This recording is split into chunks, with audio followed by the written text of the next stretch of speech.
O Jardim Secreto, parte 7. Quando entrou no quarto que fora transformado em quarto de criança para ela, achou que era melhor do que o outro no qual dormiu. Não era um quarto de criança, mas de uma pessoa crescida, com quadros antigos e sombrios nas paredes e cadeiras de carvalho antigas e pesadas. Em uma mesa no centro estava servido um bom e substancial café da manhã. Mas ela sempre tinha muito pouco apetite, por isso olhou de uma forma mais do que indiferente para o primeiro prato que Marta pôs diante dela. Não quero isso, disse. Você não quer o seu mingau? Marta exclamou com incredulidade. Não, você não sabe como é bom. Coloque um pouco de melaço ou açúcar nele. Não quero isso, repetiu Mary. Ah, disse Marta, não posso me conformar em ver uma boa comida ser desperdiçada. Se esta mesa fosse posta para as nossas crianças, seria esvaziada em 5 minutos. Por quê? Disse Mary friamente. Por quê? Ecoou Marta. Porque quase nunca conseguem ficar de barriga cheia. São tão famintos quanto os jovens gaviões e focas. Não sei o que é estar com fome, disse Mary com a indiferença da ignorância. Marta olhou indignada. Bem, seria bom se você tentasse comer. Posso ver isso com clareza, disse ela sem rodeios. Não tenho paciência com uma pessoa que se senta e apenas olha assustada para um bom pão e carne. Palavra de honra. Como eu não gostaria que Deacon, Phil, Jane e os demais tivessem que estar sob seus babadores. Por que você não leva isso para eles? Sugeriu Mary. Não é meu, respondeu Marta resolutamente. E não é o meu dia de folga. Tenho o meu dia de folga uma vez por mês, como os demais. Então vou para casa, faço a limpeza para a mamãe e lhe dou um dia de descanso. Mary bebeu um pouco de chá e comeu um pouco de torrada e geleia. Agasalhe-se. Vai correr e brincar, disse Marta. Isso vai lhe fazer bem e vai preparar seu estômago para a sua refeição. Mary foi até a janela. Havia jardins, caminhos e grandes árvores, mas tudo parecia opaco e gelado. Lá fora? Por que deveria sair em um dia como esse? Bem, se não vai sair, terá que ficar aqui dentro. E o que você tem para fazer? Mary lançou um olhar para ela. Não havia nada para fazer. Quando a senhora Medlock preparou-lhe o quarto de criança, não pensou em divertimento. Talvez fosse melhor sair e ver como eram os jardins. Quem irá comigo? Perguntou. Marta olhou espantada. Você irá sozinha? A criada respondeu. Você terá que aprender a brincar como as outras crianças aprendem quando não têm irmãs e irmãos.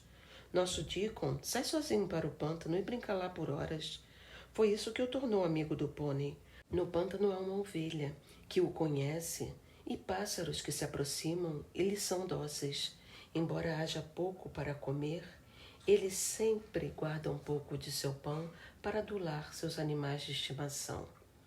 Foi exatamente a menção de Deacon que fez com que Mary decidisse sair, embora não estivesse consciente disso. Haveria pássaros, não os pôneis nem a ovelha, do lado de fora. Seriam diferentes dos pássaros na Índia e poderia se divertir ao olhar para eles. Marta vestiu-lhe com o casaco, o chapéu e um par de botas pequenas e pesadas e mostrou à menina o caminho no andar de baixo. Se você der a volta por aquele caminho, chegará nos jardins, disse ela apontando para um portão em um muro do matagal. Há muitas flores na época do verão, mas não há nada florescendo agora. Ela pareceu hesitar por um segundo antes de acrescentar. Um dos jardins está trancado. Em 10 anos, ninguém entrou lá. Por quê? Perguntou Mary, apesar de sua aparente indiferença. Lá estava outra porta trancada no meio de centenas daquela estranha casa. O Sr. Craven o trancou quando sua esposa morreu de forma repentina. Não permitirá que ninguém entre lá. Era o jardim dela.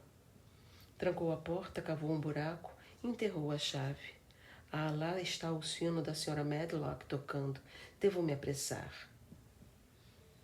Depois que ela se foi, Mary virou-se de costas para o caminho que conduzia à porta do matagal.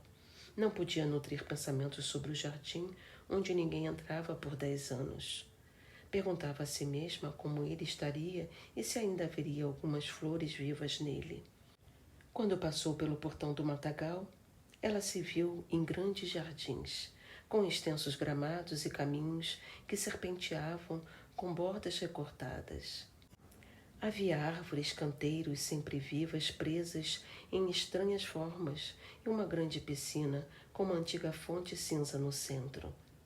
Mas os canteiros estavam vazios e gelados e a fonte não estava funcionando. Este não era o jardim que estava fechado. Como seria um jardim fechado?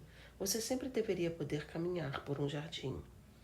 Estava justamente pensando nisso quando viu que no fim do caminho que estava seguindo parecia haver um muro comprido, com era crescendo sobre ele.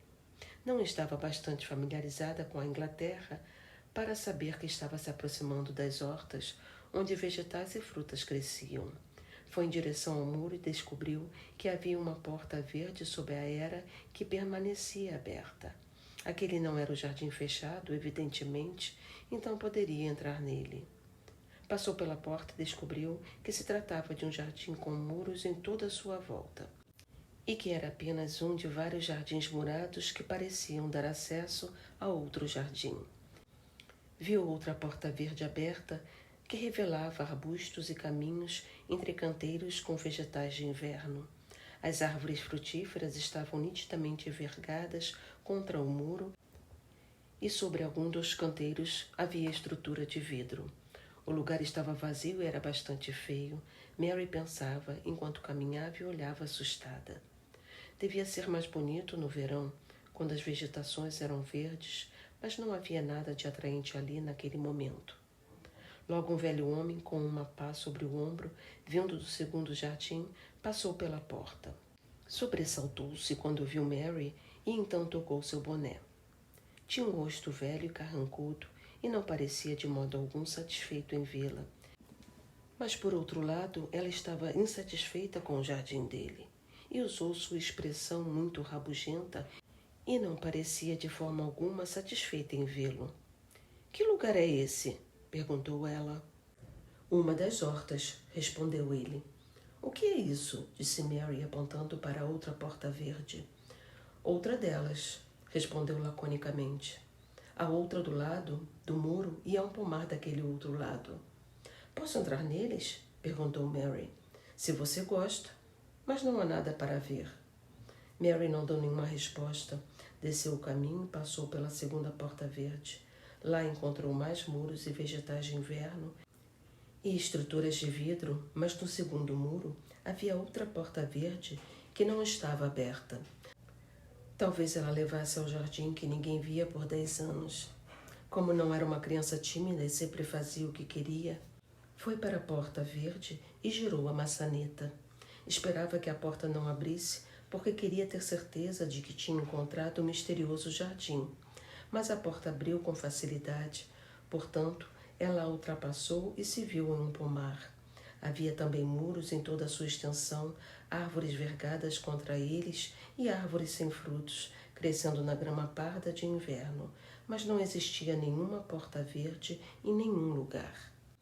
Mary procurou-a, mas quando atingiu a extremidade superior do jardim, percebeu que o muro não terminava com um pomar, mas parecia estender-se além dele, como se cercasse um lugar do outro lado. Podia ver as copas das árvores acima do muro e, esticando-se, viu um pássaro com um peito vermelho brilhante pousando no galho mais alto de uma delas. Repentinamente, ele irrompeu em sua canção de inverno, quase como se a observasse e a chamasse.